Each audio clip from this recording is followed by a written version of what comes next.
When in reading this, and it's easy to be on a 10, it's easy to be 100 miles an hour already because it's a continuation. And so I'm just playing like I stopped last week and just now I'm like in the middle of it, keeping it going, right? God showed me about this. I was really intrigued by the last person with the one talent. And the last person with the a bag of gold, the last person. And the reason why was because I was just intrigued by the way that the master responded to him. Now again, it's a parable. So Jesus was teaching about himself. So I was really intrigued by the fact that Jesus was like, in the midst of you trying to do a good deed, you still didn't do a good deed. Yeah, right. Yeah. Like I told my leaders this one day in our leadership. I said, you can spend your life doing everything right and still not do something right. Right. Yeah. You can spend your life not doing wrong and still not do right. Right. Right. Y'all with me? Yeah. That you can spend your life with good intentions, and what you intended good could not happen. You can spend your life being cool with everybody and everybody not be cool with you. Yeah. You can spend your life working a job day in, day out, on time, overtime, extra time, and it still not yield everything that you think it should yield. Yeah. Right. Yeah. And so I was just intrigued by the fact that God gave him something and he hid it in the ground with good intentions. Yeah. Like he hid it with good intentions. It's like, yo, I'm hiding this because when he returned, I want to have something to give to him. Yeah. And when he returned, I was just shocked at the response. Like for real, you responded to him like that? And this is what I learned. That when God gives you something, it's not for you. Yeah. Yes. Yeah. Part of you is for. Yeah. And the rest of it is for somebody else. And so a lot of the times, whether it's money, whether it's influence, whether it's ability, whether it's talent, whatever it is, even to my kids, God put something in you so that you can share it with everybody else. He put something. I like the way you shake your head. Yes, sir. You gonna. Yes. God put something in you just simply so you can share it with somebody else. He says, you will be the only Jesus some people ever see. Yeah. You will be the walking manifestation of who I am on earth. And so what happens is a lot of people, two reasons, God put something in you, and then a lot of people, number one, we don't share it because we don't know we have it. Yeah. True. We don't share it because we don't even know we have it. It's just like saying, somebody said, yo, could I borrow $5? And you like, I ain't got no money. And they're telling you, yes, you do. I ain't got no money. And then when they walk off, you look in your wallet and it's $5 in there. I could have sworn I didn't have no money.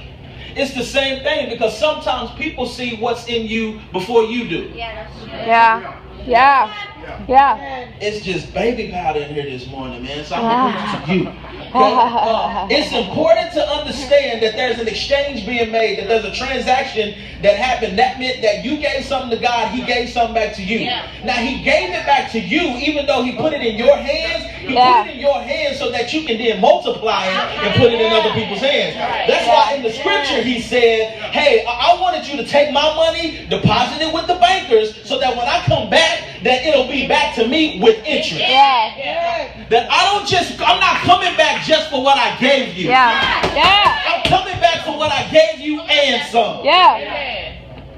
I'm not coming back if I put a little glimmer of hope in the fact that you got a good voice. I'm not coming back just so you can say you can sing. I'm coming back to find out who did you sing to? When did you sing? How did you sing? Who did you?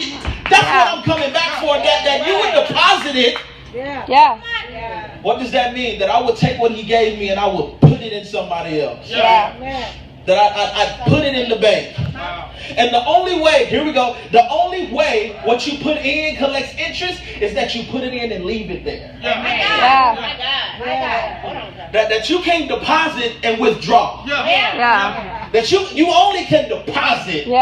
Let it sit there, let it marinate, And only then, after it's been sitting for a while, can you expect a withdrawal from it. Amen. But because a lot of us don't know what was put in, we don't know how to put it out. So I start thinking about, what does that sound like? Man, it sounds like hoarding. Sounds like you've gotten something and you just keep it to yourself, and the more and more you get, you keep. The more and more you get, you keep. The more and more you get, you keep. Man, I'm talking. The more and more he gives you, you keep it. And I think because God is such a God of grace, he continues to give it even though you keep it. Because in his mind, he's saying one day they're going to get it. But for some of us, if we was to be honest, God has given us and we keep it. And he gave us and we keep it. And he gave us and we keep it. And we keep it. And I submit to you that he still is like, you wicked, lazy servant, you. That's how, he like that. Yes, he is. You wicked, lazy servant, because I keep giving you and you keep keeping what I gave you. So, hoarding. So, naturally, I started to study about hoarders. Because it's easy for somebody to see that TV show Hoarders and immediately we say, that's disgusting. They're nasty. Oh my God, how could you? Really? Listen. You see how much clutter that is? Oh, nasty. You know, it's easy for us to judge hoarding when we don't understand the mindset of a hoarder. Amen. Number one, people who hoard don't even know that they're hoarding. I was reading last night. I was up to like 2 or 3 in the morning reading about all of the research that they've done about hoarders. And there's a few characteristics I want to highlight about a hoarder. I want to highlight 5 very important characteristics of a hoarder. And I want you to really take these into consideration. You ain't got to raise your hand and say you're a hoarder. Some of you already know that you're hoarding things, but we'll save that for another time. But this is you. I need you to recognize it first so we can do something about it. Amen. The number one thing I want to highlight about a hoarder is they suffer from insecurity. You hoard because of an insecurity. What is an insecurity? You're not secure in, number one, who you are. Number 2, what you have. You're not secure in who you are or what you have. Do you know that there are some people who can take what you got and do far more with it than you can ever imagine? I look at handsome dudes who fine and got 6-packs and stuff, and I say to myself, I'd be killing them if I was you. You don't even know. I'll be all in the grocery store, no shirt on. Straight Eddie Long in the game.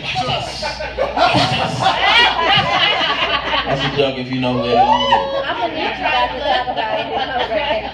I look at people who drive the car that I want to drive, and I'm like, there's no way. I'd be killing the game. There's no way my car would be dirty if I had that car. That it is, ain't it? It's super quiet. There's no way I'd keep that house dirty if I had that house. But can I tell you something? You don't know what it's like to have that car. And you don't know what it's like to have that house. So you can say all you want what you wouldn't do until you got it. But that's why scripture said he gave according to the ability. He didn't give it to you because you didn't have the ability to keep it.